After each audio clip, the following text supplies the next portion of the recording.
Shalom, selamat pagi Bapak Ibu dan saudara-saudaraku yang dikasihi oleh Tuhan. Saya senang sekali pagi ini bisa menyapa dan berjumpa kembali dengan Bapak Ibu dan saudara. Kita bersama-sama akan membaca, merenungkan kebenaran firman Tuhan.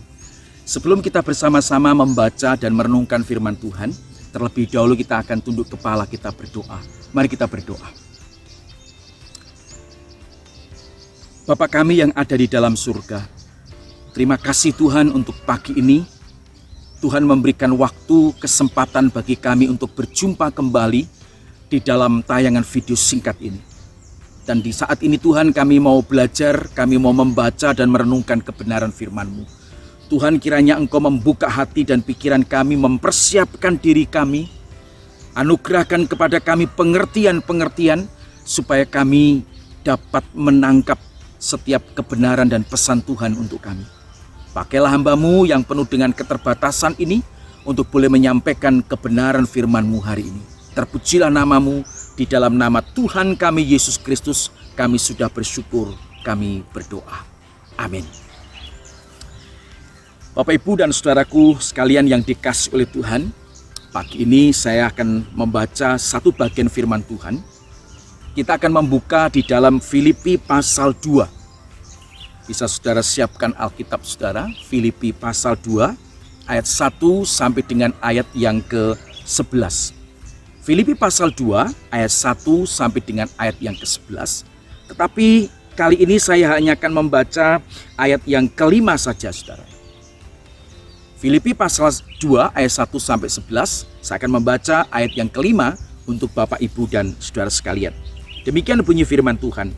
Hendaklah kamu dalam hidupmu bersama menaruh pikiran dan perasaan yang terdapat juga dalam Kristus Yesus. Saya ulangi sekali lagi. Paulus berkata kepada jemaat di Filipi, hendaklah kamu dalam hidupmu bersama menaruh pikiran dan perasaan yang terdapat juga dalam Kristus Yesus. Saudara dikasihi oleh Tuhan, hari ini tema kita tetap rukun. Saudara, ketika membaca isi surat Rasul Paulus kepada jemaat di Filipi, saudara dan saya akan menemukan bahwa ternyata jemaat di Filipi mulai ada ketidakcocokan. Mulai ada bibit perpecahan. Ada orang-orang yang dipenuhi dengan keegoisan. Beberapa orang masing-masing mempertahankan kepentingan diri sendiri. Ada orang-orang yang mencari kepentingan diri sendiri. Ada orang-orang yang menganggap diri lebih penting, paling utama daripada orang lain. Dan juga kita melihat ada orang-orang tertentu yang mencari puji-pujian bagi dirinya sendiri. Saudara, tentu ini satu kondisi yang berbahaya, yang tidak baik untuk kemajuan jemaat yang ada di Filipi ini. Karena sesungguhnya Rasul Paulus sangat berharap jemaat di Filipi menjadi jemaat yang hidup damai, hidup rukun satu dengan yang lain. Nah, saudara sekalian dikasihi oleh Tuhan, kerukunan jemaat di Filipi hanya bisa terpelihara, hanya bisa terwujud dengan baik jikalau masing-masing anggota jemaat itu mau menaruh pikiran dan perasaan Kristus ke dalam diri mereka. Seperti dia ayat yang kelima yang tadi kita baca. Kerukunan gereja, kerukunan persekutuan hanya bisa dipelihara jikalau masing-masing kita menaruh jiwa Kristus di dalam jiwa kita. Pertanyaannya saudara, jiwa Kristus yang bagaimanakah yang harus ada di dalam jiwa kita? Jiwa Kristus yang bagaimanakah yang harus kita taruh di dalam jiwa kita?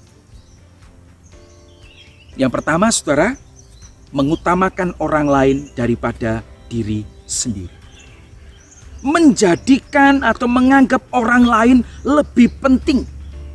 Mementingkan, mendahulukan orang lain daripada diri sendiri. Itulah jiwa yang harus ada di dalam jiwa kita. Di dalam ayat yang kelima sampai dengan ayat yang keenam, ada satu kalimat di sana dikatakan oleh Paulus dalam rupa Allah. So, dalam rupa Allah itu adalah keberadaan sebelum Yesus dilahirkan oleh Maria. Ia adalah Allah. Ia ada sebelum segala sesuatu ada. Ia bukan diciptakan, tetapi dia adalah pencipta. Nah, perhatikan saudara, demi mengutamakan manusia, maka Yesus rela meninggalkan taktanya, meninggalkan sorga dan menjadi manusia dan mati di atas kayu salib. Supaya manusia yang berdosa itu diampuni dosanya dan diselamatkan. Saudara, sifat Kristus inilah yang seharusnya dimiliki oleh jemaat di Filipi di dalam hidup bersama. Mengutamakan orang lain daripada dirinya sendiri. Saudara, mari kita meneladani Yesus. Mengutamakan orang lain daripada dirinya sendiri. Tidak mengutamakan keegoisannya, karena keegoisan sesungguhnya akan merusak persekutuan dan gereja Tuhan. Itulah yang pertama, jiwa Kristus yang harus ada di dalam jiwa kita, mengutamakan orang lain ketimbang diri sendiri. Yang kedua, jiwa Kristus seperti apa dan bagaimanakah yang harus ada di dalam jiwa kita? Memiliki kerendahan hati. Saudara bisa membaca di dalam ayat yang ke-7. Memiliki kerendahan hati. Artinya saudara memiliki sifat tidak sombong. Memiliki sifat tidak angkuh. Satu kalimat yang menarik dalam ayat yang ke-7 adalah mengosongkan diri. Apa artinya mengosongkan diri? Mengosongkan diri berarti menanggalkan diri dan turun sampai ke tingkat di mana ia, saudara, dianggap tidak memiliki apa-apa. Inilah arti daripada mengosongkan diri. Memang betul saudara, secara lahiriah Yesus adalah seorang pemuda biasa. Dia berasal dari keluarga yang sederhana. Bahkan boleh dikatakan dia adalah seorang anak tukang kayu. Tetapi sebenarnya Yesus adalah Allah. Maha kuasa, maha mulia, maha kasih. Kristus memiliki segala-galanya. Namun saudara, dengan kerendahan hati, ia mengosongkan diri dan bertindak seolah-olah ia tidak mempunyai apa-apa. Rasul Paulus mau menyampaikan saudara bahwa kerendahan hati Kristus inilah yang harus ada di tengah-tengah jemaat yang ada di Filipi dalam hidup bersama. Mari saudaraku, dalam hidup bersama ini kita belajar bukan hanya mementingkan kepentingan orang lain, mendahulukan orang lain, tetapi juga belajar untuk memiliki sikap yang rendah hati. Supaya kerukunan di dalam gereja Tuhan ini terpelihara. Jiwa Kristus seperti apa yang harus ada di dalam jiwa kita? Yang terakhir, memiliki kerelaan untuk berkorban. Di dalam ayat yang ke-8 saudara dikatakan memiliki kerelaan untuk berkorban. Artinya saudara memiliki kesediaan dengan ikhlas hati tanpa mengharapkan imbalan untuk melakukan sesuatu. Berkorban melakukan sesuatu. Saudara, inkarnasi Yesus Kristus bukan hanya membuat ia rela untuk mengesampingkan hak dirinya. Bukan hanya merendahkan dirinya dan menjadi pelayan bagi semua. Melainkan juga saudara, dia rela mengorbankan dirinya, mengorbankan nyawanya sendiri bagi orang-orang yang dilayaninya.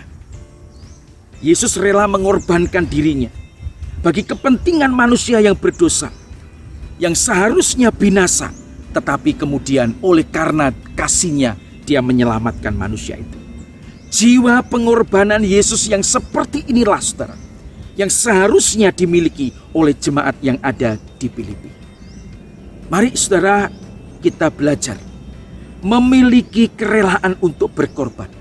Seperti yang Tuhan Yesus juga rela lakukan berkorban untuk manusia yang berdosa. Bagaimana kerukunan dalam persekutuan, dalam gereja, dalam jemaat Tuhan dapat bertahan, dapat terpelihara. Kalau kita mau menaruh pikiran dan perasaan Yesus dalam diri kita. Kalau kita mau menaruh jiwa Kristus di dalam jiwa kita, maka kesatuan, kerukunan itu akan terwujud di dalam persekutuan dan gereja kita.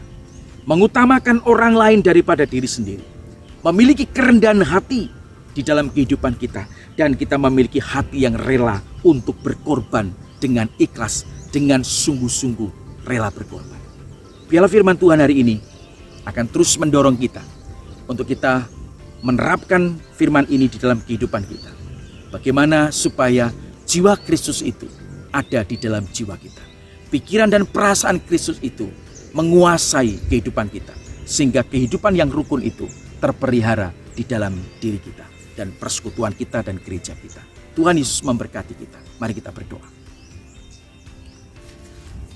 Bapa di surga, terima kasih untuk kebenaran firman-Mu hari ini. Kami tahu sekarang Tuhan apa yang Tuhan kehendaki di dalam kehidupan kami, supaya hidup kami bersama-sama dalam gereja, dalam persekutuan, dalam keluarga kami hidup dengan rukun.